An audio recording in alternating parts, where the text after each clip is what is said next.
First of all, if you could tell me a little bit about how you feel how things went over the past 60 days. Absolutely. So I think at the beginning of the session, I said that we were going to work on policies that are going to move the needle to really help the state grow economically, to help lift up educational attainment, and to maintain our conservative values. And I think that our agenda reflected that. And I want to applaud the legislature for passing virtually all of our agenda. Not everything, but the vast majority of it. That's a real plus for the Mountain State.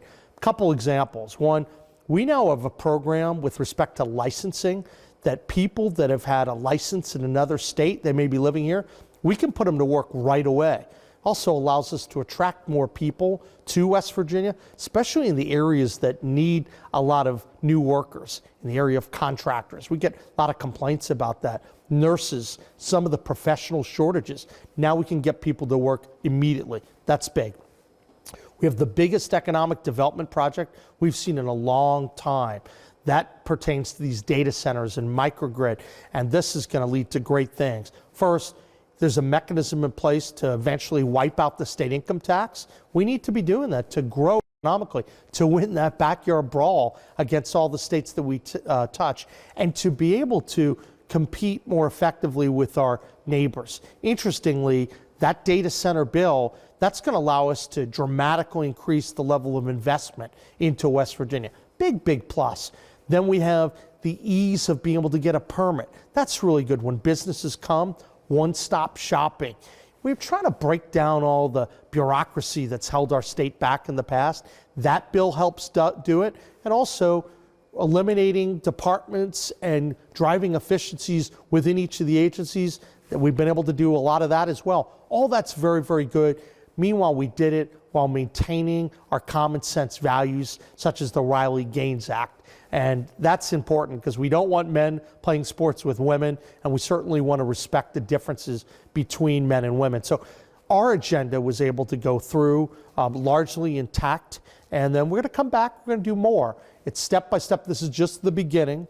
There's a lot of work we need to do on education. There's a lot of work we need to do on PEIA and ultimately tax simplification. But let's make sure that we take advantage of the new economic development opportunities that have come out of this session. Yeah, of course. And I know when this session first started, there was a lot of floods that happened in the southern part of the state. And some people are a little worried because there's not any money in a flood resiliency fund. So what are you doing to combat that? Well, I know that historically the flood resiliency fund had never been funded. And so what we want to do is take a look in the aftermath of the flood and look at needs, and also to ensure that these things don't happen as much in the future, or better yet, not that the flooding is going to occur, but that you have the infrastructure to deal with that. So we're going to have those conversations. I know historically they never did it before. So we want to look at it closely, and obviously we want to keep doing everything we can to be helpful. We did everything imaginable to try to help the affected areas from the flood, and we're going to continue to do that. But we'll probably have to come back and work with the legislature on more of those type of issues. Yeah, and then you mentioned PEIA earlier, but is that something else that you think you'll come back in the future and work on? I've always thought that's a candidate for a special session, because what you want is to have the legislature and all the groups focus on it. It's an important issue. It's a tough issue. And so once again, they did nothing on PEIA for all those years. We're now in a position where we can come in. I think we have some ideas, and sometime this year, my hope is we're going to have that special session. But I'd like to get the legislature and the various groups together and talk about some potential solutions there. Is there anything that didn't pass this session that you're disappointed about? Well, look, I mean, there are always going to be a couple things that don't make it through. I want more competition for West Virginia. I want West Virginia to win the economic battle that's out there. And I think that we're going to be able to do that in the future. We're going to have some announcements on healthcare competition over the course of the next few weeks to address some of those issues. So I'm not going to point anything out other than we're going to keep coming. And you're going to notice that we have some tools on the executive branch side to help our citizens out. There'll be a lot of additional announcements in terms of regulatory overreach that's going to go away, and savings to the budget. I want to return more of the taxpayers' hard-earned money back, put it in their own pockets. And then what are some of your priorities in the future?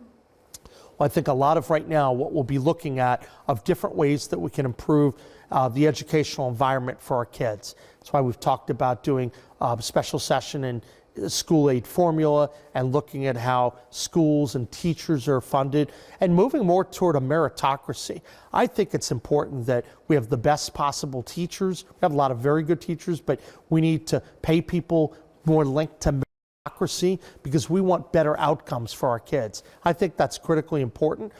Tax simplification.